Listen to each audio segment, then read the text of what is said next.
Hey guys, excited to have you here. You are with me, Russell. Remember, you are with the African Dream. So come with me as we visit, the McKinney Robotics. Here we are. Yes. Welcome to McKinney STEAM Academy. Thank you, Dan. There's my brother Russell. Thank you for We're going having to take us. on a little tour, so let's come on inside. Wow. Yeah. So why don't we take a stand over here? Yeah. And then you can kind of pan around the room. We're standing in the front of our workshop space here at the McKinney STEAM Academy. We're near downtown McKinney, close to the McKinney Airport. And this is kind of a flex space. And right now we're running a camp like we do all throughout the year, and especially in the summer. But we also have our first LEGO League teams that work out of here. And then we'll go to the back of the shop where you'll see what else goes on. But we also have things going on in here like our CAD workshop, software team works out of here. And this space gets used year round, but I know my friend Russell here has some big ideas about what he wants to see happen in here, so take it away. Yeah. So can we just see like the stuff you got? Yeah. Oh, you want us to tell what's going on in here? Mm-hmm. You're gonna chop this up, right? Yeah, I could. Okay, so yeah, we'll bring you over here. You can take a look at. This is one of our game fields for what's called First LEGO League, and what you're seeing is some LEGO missions that in this year's game called Masterpiece, students on teams build robots that they code to do 15 missions in 2.5 minutes on a team, and then they compete to score the most points when they go to a competition. And this is super challenging, and that's why this game is called First LEGO League Challenge. Nice. Yeah. So why don't we turn around? I think we want to hear from Russell. Yes. What he envisions happening in this space. Yes. And so basically, one of the things I want to do, especially for kids, African kids, is to help expose them to the worlds of robotics. We believe that AI and robotics is a world of wonder. And to be able to get there, kids need to understand the inner workings of robotics, the inner workings of electronics, play, have fun while learning. The goal is to prepare them for STEM fields, engineering, aeronautics, you name it. And the point is, if they are exposed, it awakens what we call their curiosity or curiosity. And with that curiosity comes their interest, which is sustained throughout their life. Our goal is to develop that throughout these programs. The camps that we do here, the events, the experience, the interaction, it builds not only the skills, engineering skills, but also communication skills. You need to see videos where these kids are interacting amongst themselves. They are learning leadership, they are learning communication, they are learning what it means to work together as a team. It's phenomenal. Yeah, and I couldn't agree more with what your dad just said. So I want to just add a little bit to that and say that I can attest, after doing this for more than a decade, with coaching and mentoring hundreds of students, that what he is aspiring to have happen here, it happens here all year round. I was a part of a team that coached hundreds of kids, and they're now out in industry as computer scientists and software engineers and mechanical engineers, electrical engineers, but more importantly, we're trying to help them become amazing human beings that want to go serve the world, to come up with great ideas to solve the biggest problems in the world, that our kids can start working on, not one day when they grow up, but right here in a camp or a workshop or in a competition team. And we have some more of that to show you back here. I think we'll take a quick peek in here. We have a 3D print farm you can see that's running during the season, literally like 24 hours a day. But we want to show you the back of the house here, which we're super excited to have. And you can see it's like, this is the big part of our workshop where our high school teams and our middle school teams build robots and get ready for our competitions that start this fall, right? This is a robot that was built by one of our most experienced group of high school students that competed and went all the way to the regional tournaments.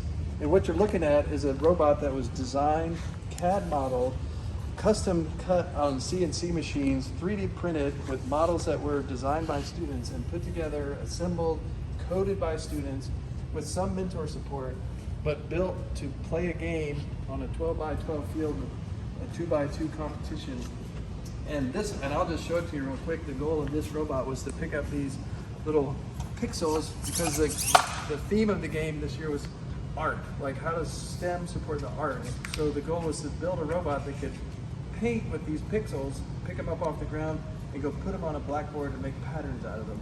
So this robot would pick up the pixels right here in the front, and then this 3D printed part would marry up with this one, and then take this back here.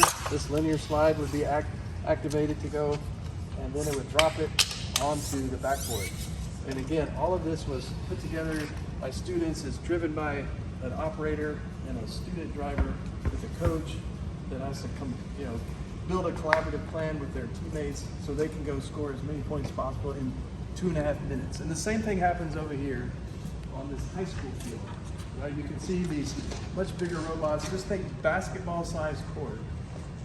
3-on-3 robots that can weigh up to 125 pounds and drive up to 25 feet per second. They go fast and they bang into each other.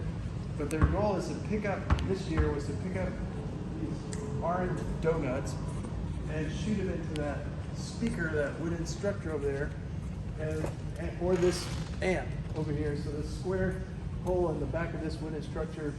And you can see this robot right here. This is what we competed with in our second competition. This robot was built in 12 days during spring break by our students who learned from the version 1 of our robot that was built in a period of about 6 weeks. And that robot is sitting over here. We took what we learned from this robot and we poured it over and took the improvements and put those, and you can see the electronics. Like, this is super complex. In fact, these wheels here are independent. They run in 2 directions. They have motors that turn them this way, and they run forward. So it's sort of like a grocery cart that you can move around with 4 independent wheels, and the software team has to coordinate that with all the electronics. And then this is our intake system that picks up the game pieces off the floor and fed them into the shooter. Yeah, it's really spectacularly phenomenal and complex what students, when you give them the chance to do with some adult mentor support, can build some really sophisticated machines, but more importantly, build the confidence that they can gain skills like this. More importantly, the kind of teamwork skills and collaboration, communication skills that you heard Russell talking about in the front of the house. So if we go around the corner here, do you want to keep going? Yeah. Yeah, we'll just take everybody on the rest of the tour. The place is, we're in off season. It's still kind of a mess, but this is a big area that's called the pit. This is where we take our high school teams to a competition, and every team has a 10x10 area that both works as, we put our robot here in the cart, and this is kind of like the garage area. We got all of our tools here and all of our batteries, and we go to work when the robot has things that break. And this also kind of doubles as a marketing pit. So you can see we have our advertising. We have a team that's here to communicate with judges when they come by and say, tell us about your robot, tell us about what you're doing in the community. And if you go to our website or come talk to our kids, you'll hear that this is way more than just robots, right? We're here to build teams of awesome kids that work on robots together and then take what they're learning out in the community to both invite others to come into this journey, but also to go look at the world around them and go, what problems can I be a part of solving with all these skills that I'm learning?